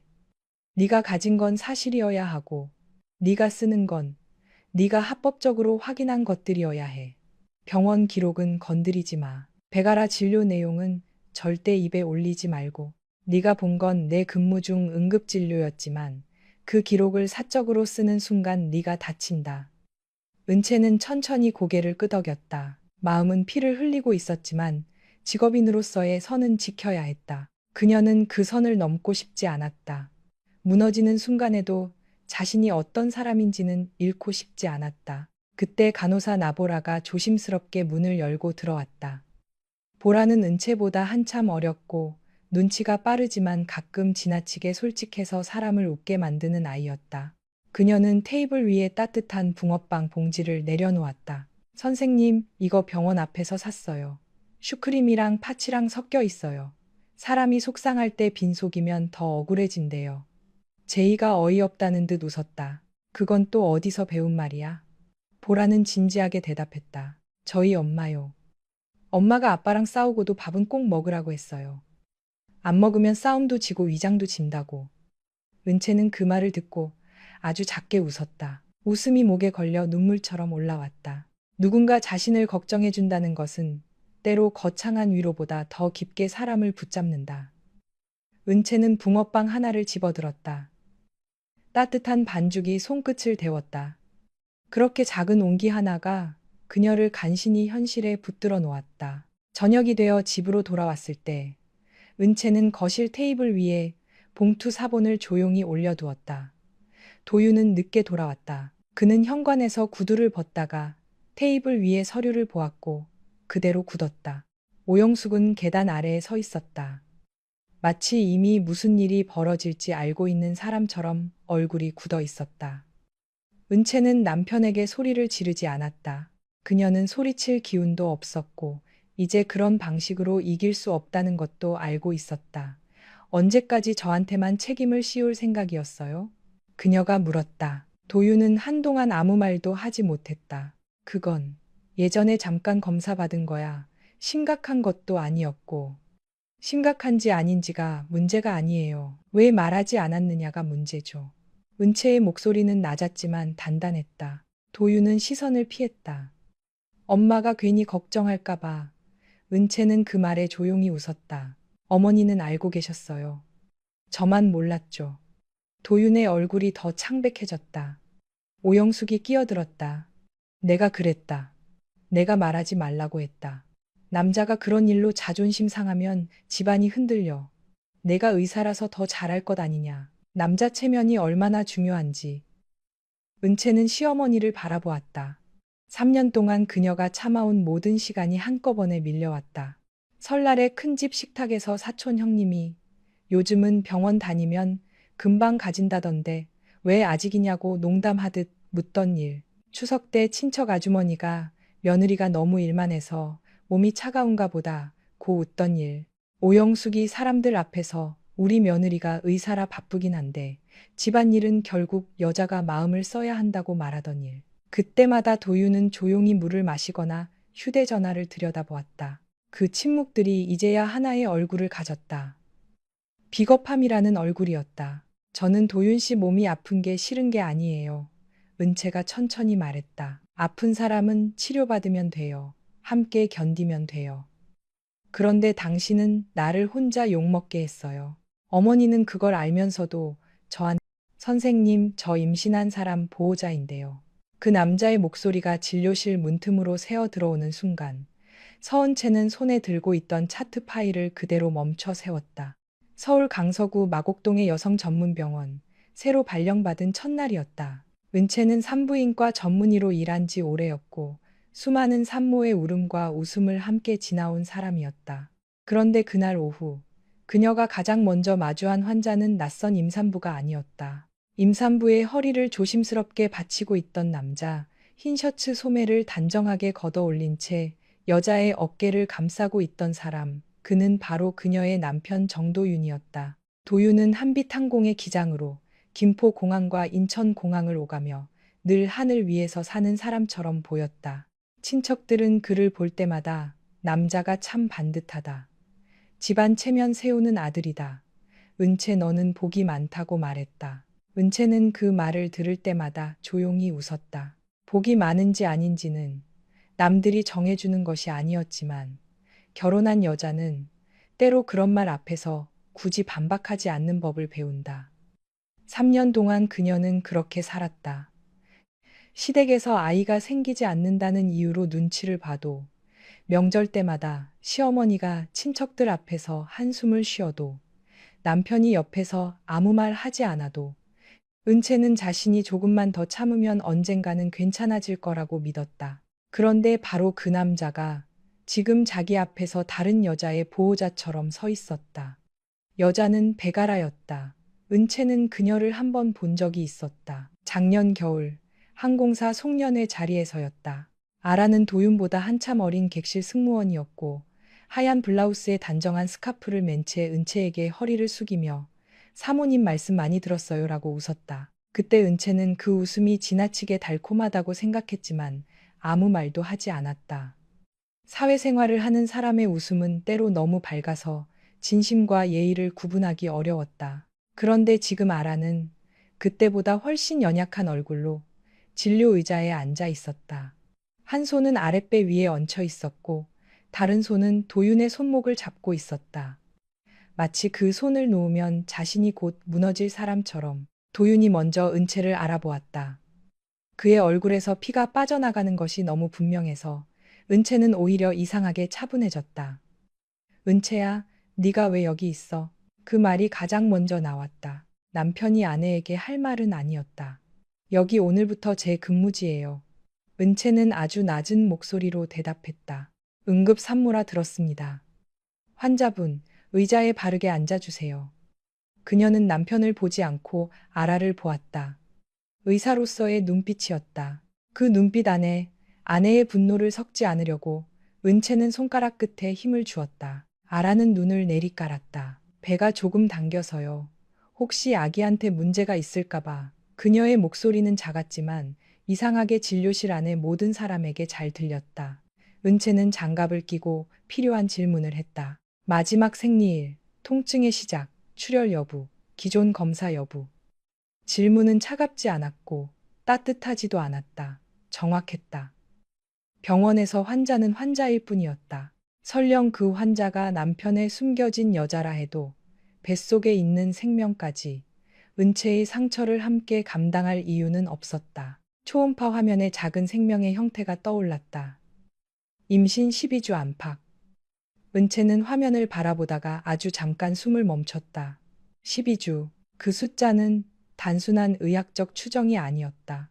도윤이 싱가포르 장거리 훈련을 다녀왔다던 그 시기와 이상하게 겹쳤다. 그때 그는 호텔 방이 건조하다며 영상통화를 했고 은채는 밤늦게 퇴근하고도 집에서 북엇국을 끓여두었다. 남편이 비행 후 먹으면 속이 편할 거라고 생각해서였다. 그날 도윤은 피곤하다며 전화를 빨리 끊었고 은채는 아무 의심도 하지 않았다. 믿음이란 그런 것이었다. 증거가 있어서 믿는 것이 아니라 의심하고 싶지 않아서 믿는 것. 현재로서는 태아 심박이 확인됩니다.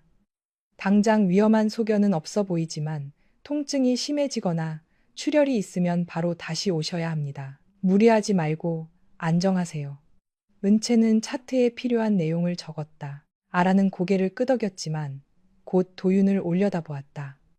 오빠, 나 너무 무서워. 그 한마디에 도윤은 본능처럼 몸을 숙였다. 괜찮아, 내가 있잖아. 짧고 낮은 말이었다. 하지만 은채에게는 그 말이 진료실 천장에 부딪혀 몇 번이고 되돌아오는 것처럼 들렸다. 내가 있잖아. 3년 동안 은채가 혼자 울던 밤마다 듣고 싶었던 말. 시어머니의 말에 상처받아도, 아이 문제로 친척들 앞에서 모욕을 당해도, 남편에게서 한 번도 제대로 듣지 못했던 말이었다. 간호사 나보라는 분위기를 눈치채고 어쩔 줄 몰라 했다.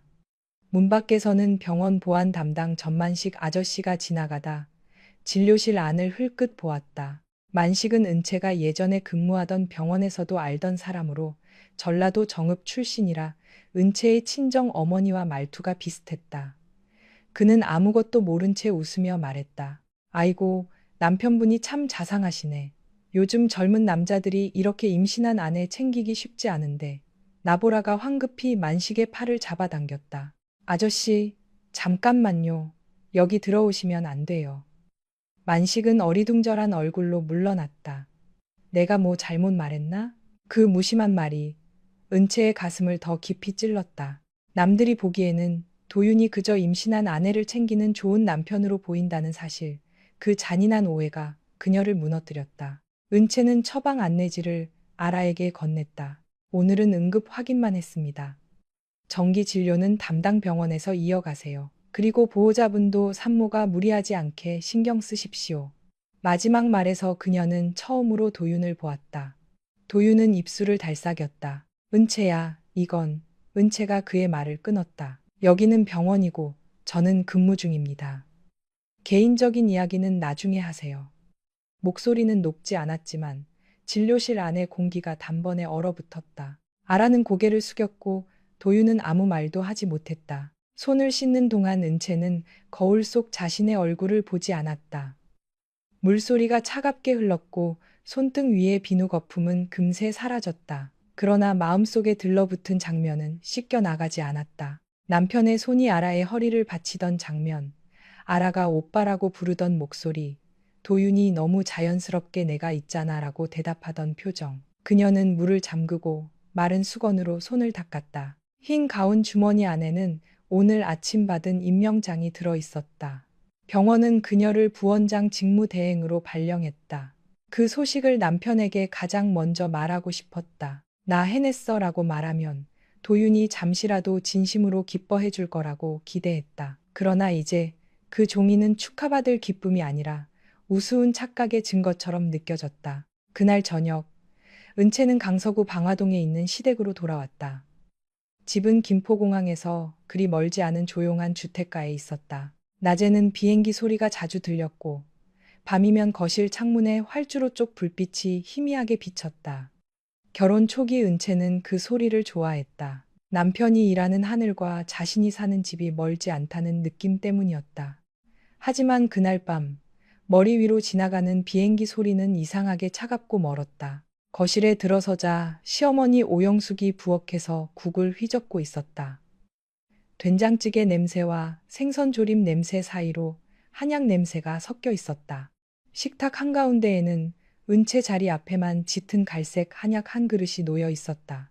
오영숙은 은채가 들어오는 소리를 듣고도 첫 출근 어땠니? 라고 묻지 않았다. 대신 은채의 배 쪽을 한번 훑어보더니 짧게 혀를 찼다. 오늘도 병원에서 남의 애만 봤다가 왔겠지. 집안에는 아직도 좋은 소식 하나 없고 은채는 가방을 내려놓았다. 도윤은 이미 식탁에 앉아 있었다.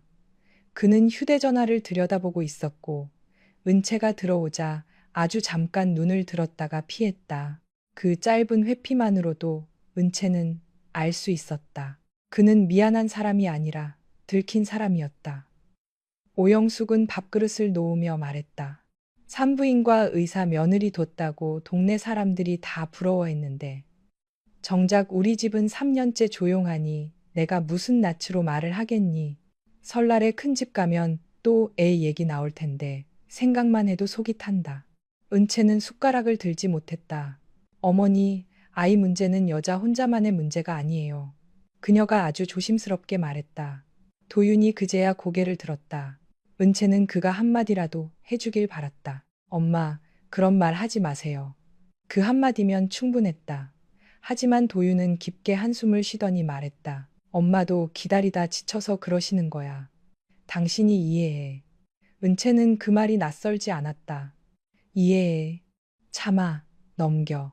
생각하지 마. 3년 동안 남편은 늘 그런 말로 시어머니의 칼끝을 은채 쪽으로 돌려놓았다. 마치 아내가 조금만 더 넓은 사람이 되면 모든 것이 평화로워질 것처럼. 오영숙은 한약 그릇을 은채 쪽으로 밀었다. 이거 마셔. 목동시장 안에 유명한 한의원에서 지어온 거야. 몸을 따뜻하게 해야 애가 들어선다더라. 은채는 그릇을 바라보았다. 한약 냄새가 너무 진해서 속이 울렁거렸다. 그녀는 새 병원에서 하루 종일 긴장했고 제대로 밥도 먹지 못했다. 어머니, 제가 오늘 속이 좀 안 좋아서요. 조금 있다가 오영숙의 얼굴이 굳었다. 네가 정말 아이를 원하면 이런 것도 못 마시겠니? 너는 의사라서 그런지 어른 말은 다 우습게 듣더라. 그런데 아무리 의사면 뭐하니? 내 몸 하나 제대로 못 챙겨서 우리 집대를 끊게 생겼는데. 은채는 손끝이 차가워지는 것을 느꼈다. 그때 휴대전화가 울렸다. 화면에는 엄마라고 떠 있었다. 전주에 사는 친정어머니였다. 은채는 그 글자를 보는 순간 목이 메었다. 어머니는 분명 첫 출근이 어땠는지, 밥은 먹었는지, 비가 오는데 우산은 챙겼는지 물을 것이다. 그런 평범한 질문 하나만 들어도 은채는 울 것 같았다. 그녀는 전화를 받지 못하고 메시지만 보냈다. 엄마, 나 밥 먹는 중이야. 나중에 전화할게. 사실 그녀의 밥그릇은 그대로였고 앞에는 쓰디 쓴 한약만 놓여 있었다. 마침 현관 쪽에서 작은 소란이 일었다. 이웃집에서 키우는 흰 강아지 한 마리가 반쯤 열린 대문 틈으로 들어와 식탁 아래를 킁킁거렸다. 강아지는 은채 앞에 한약 냄새를 맡더니 갑자기 재채기를 하고 뒤로 물러났다. 바로 그때 전만식 아저씨가 손에 과일 봉지를 들고 들어왔다. 서 선생, 어머님이 전주에서 배랑 사과 좀 보내셨다고 해서 내가 병원 갔다 오는 길에 받아왔어. 그는 강아지가 한약을 보고 도망가는 모습을 보더니 무심코 말했다. 아이고, 약 냄새가 얼마나 독하면 걔도 애 못 갖겠다며 도망가네. 식탁 위 공기가 그대로 멈췄다. 만식은 자신이 무슨 말을 했는지 깨닫고 입을 다물었다. 아이고, 내가 또 쓸데없는 소리를 했네. 죄송합니다, 사모님. 나는 그냥. 오영숙이 눈을 부라렸다. 남의 집 식사 시간에 예의가 없으시네요. 만식은 황급히 과일 봉지를 내려놓고 나갔다. 강아지도 그 뒤를 따라 도망쳤다. 은채는 웃음이 날 것 같았지만 웃지 못했다. 이상하게 눈물이 먼저 고였다. 친정어머니가 보낸 과일 봉지에는 작은 쪽지가 붙어 있었다. 우리 딸 첫 병원 출근 축하해. 밥 거르지 말고 과일이라도 먹어. 삐뚤빼뚤한 글씨였다. 은채는 그 글씨를 보는 순간 자신이 얼마나 오래 이 집에서 혼자였는지 깨달았다. 누군가는 그녀의 첫 출근을 기억하고 있었다. 누군가는 그녀가 밥을 거를까봐 걱정하고 있었다. 그런데 정작 남편과 시어머니는 하루 종일 그녀가 어떤 일을 겪었는지 묻지 않았다. 오영숙은 다시 한약을 가리켰다. 식기 전에 마셔.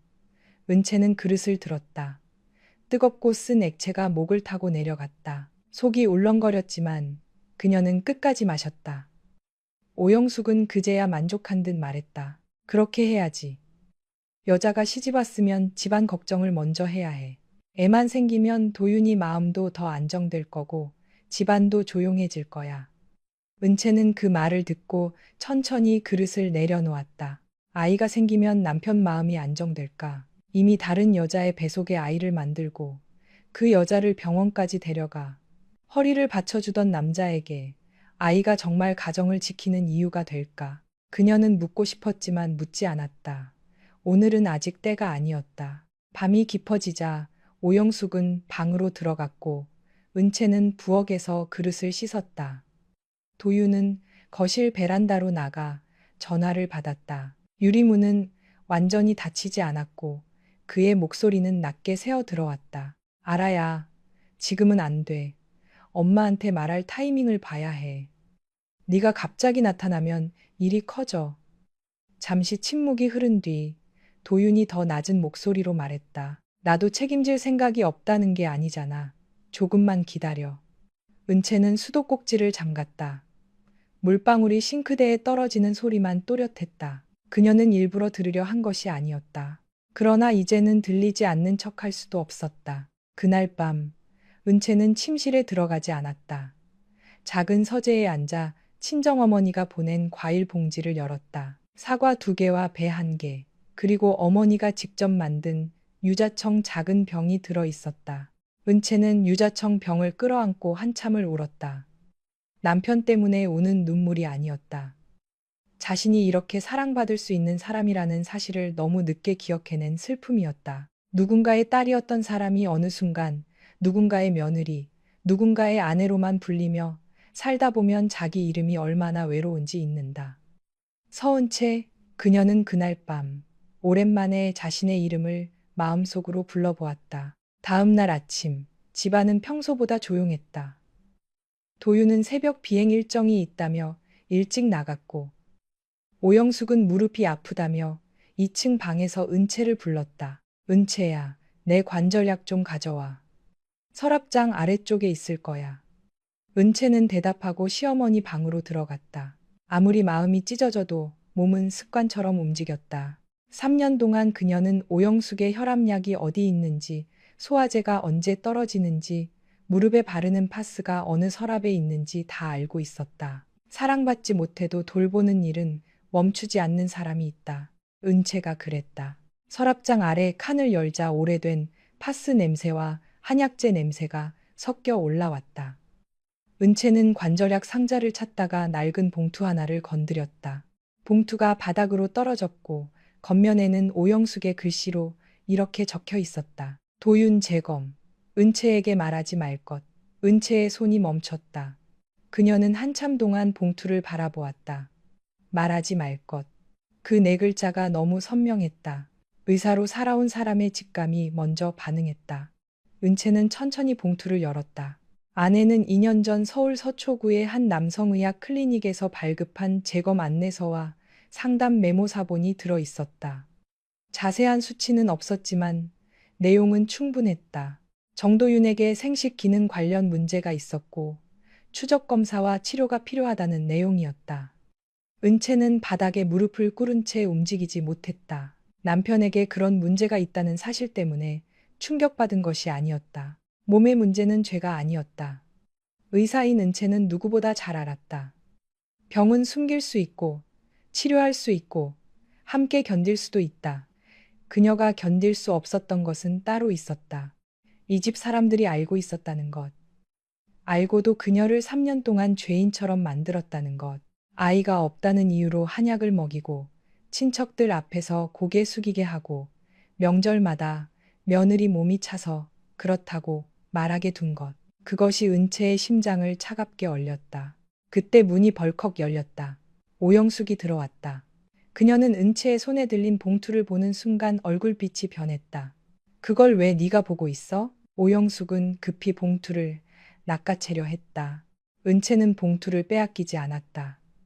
처음이었다. 시어머니 앞에서 무엇인가를 단단히 쥐고 놓지 않은 것은. 어머니 이거 언제부터 알고 계셨어요?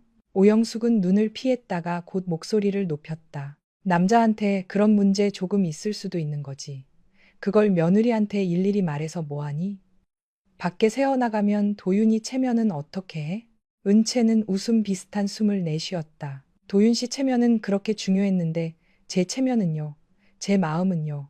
3년 동안 제가 무슨 말을 들었는지 어머니도 다 아시잖아요.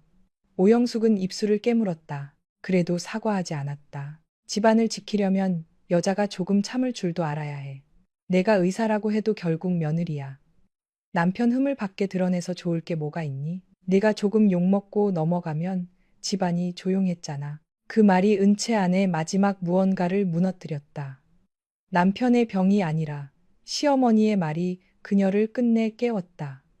조용한 집안, 그 조용함을 위해 은채는 3년 동안 자기 존엄을 내어주고 있었다. 남편의 체면을 위해, 시댁의 평판을 위해, 대를 잇는다는 낡은 말들을 위해 그녀는 혼자 죄인이 되어 있었다. 은채는 천천히 봉투를 내려놓고 관절약 상자를 찾아 시어머니의 화장대 위에 올려두었다. 약은 식후에 드세요. 빈속에 드시면 속 쓰립니다. 목소리는 평온했다. 그래서 더 낯설었다. 오영숙은 은채를 불렀지만 은채는 돌아보지 않았다. 계단을 내려오는 동안 그녀의 손은 떨리지 않았다. 오히려 이상할 만큼 차분했다. 거실 창밖으로 김포공항 쪽 하늘이 흐렸다. 낮게 깔린 구름 아래로 비행기 한 대가 천천히 떠오르고 있었다. 예전 같으면 은채는 그 소리를 들으며 남편을 떠올렸을 것이다. 오늘은 달랐다. 그녀는 처음으로 하늘을 올려다보며 생각했다. 아무리 높이 나는 사람도 땅 위에서 누군가의 마음을 짓밟고 있다면 언젠가는 추락한다. 그리고 그 추락을 막아주기 위해 자신이 더 이상 바닥이 되어줄 필요는 없었다. 은채는 그날 오후 병원으로 돌아왔지만 마음은 계속 그 낡은 봉투 안에 갇혀 있었다. 산부인과 진료실은 평소처럼 바빴다. 대기실에는 배를 감싸 안은 산모들이 앉아 있었고 남편의 손을 꼭 잡은 젊은 여자가 있었고 혼자 와서 초음파 사진을 조용히 바라보는 여자도 있었다. 은채는 차트를 넘기고 증상을 묻고 태아 심박을 확인하고 조심하라는 말을 반복했다. 그녀의 손놀림은 정확했고 목소리는 흐트러지지 않았다. 그러나 마음속에서는 같은 문장이 계속 되풀이되고 있었다. 도윤 재검. 은채에게 말하지 말 것. 그 네 글자가 마치 그녀의 결혼 생활 전체에 찍힌 도장처럼 느껴졌다. 그동안 그녀가 견딘 모욕은 오해가 아니었다. 시어머니가 몰랐기 때문에 했던 말도 아니었다. 알고도 한 말이었다. 알고도 그녀를 죄인처럼 세워둔 것이었다. 점심시간이 훨씬 지나서야 은채는 의국 한쪽에 앉았다. 도시락 뚜껑을 열었지만 밥알이 모래처럼 느껴졌다. 그때 동료 의사 윤재희가 들어왔다. 제이는 은채와 전공의 시절부터 알고 지낸 친구였다. 말은 거칠어도 속은 따뜻한 사람이었다.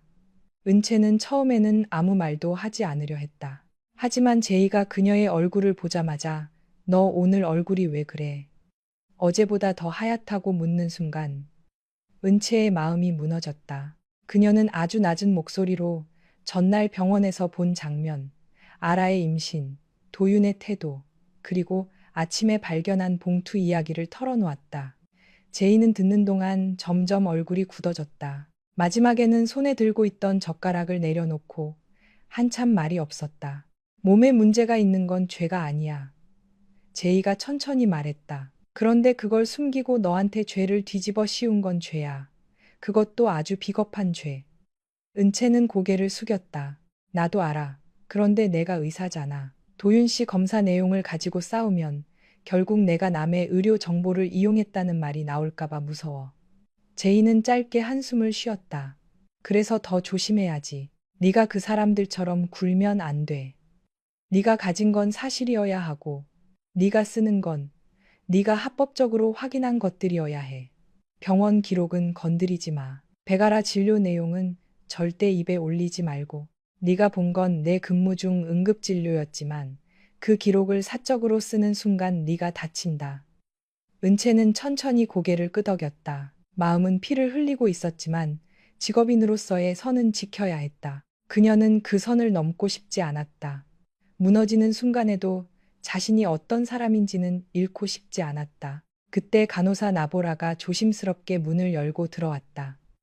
보라는 은채보다 한참 어렸고 눈치가 빠르지만 가끔 지나치게 솔직해서 사람을 웃게 만드는 아이였다. 그녀는 테이블 위에 따뜻한 붕어빵 봉지를 내려놓았다. 선생님, 이거 병원 앞에서 샀어요. 슈크림이랑 파치랑 섞여 있어요. 사람이 속상할 때 빈속이면 더 억울해진대요. 제이가 어이없다는 듯 웃었다. 그건 또 어디서 배운 말이야? 보라는 진지하게 대답했다. 저희 엄마요. 엄마가 아빠랑 싸우고도 밥은 꼭 먹으라고 했어요. 안 먹으면 싸움도 지고 위장도 진다고. 은채는 그 말을 듣고 아주 작게 웃었다. 웃음이 목에 걸려 눈물처럼 올라왔다. 누군가 자신을 걱정해준다는 것은 때로 거창한 위로보다 더 깊게 사람을 붙잡는다. 은채는 붕어빵 하나를 집어들었다.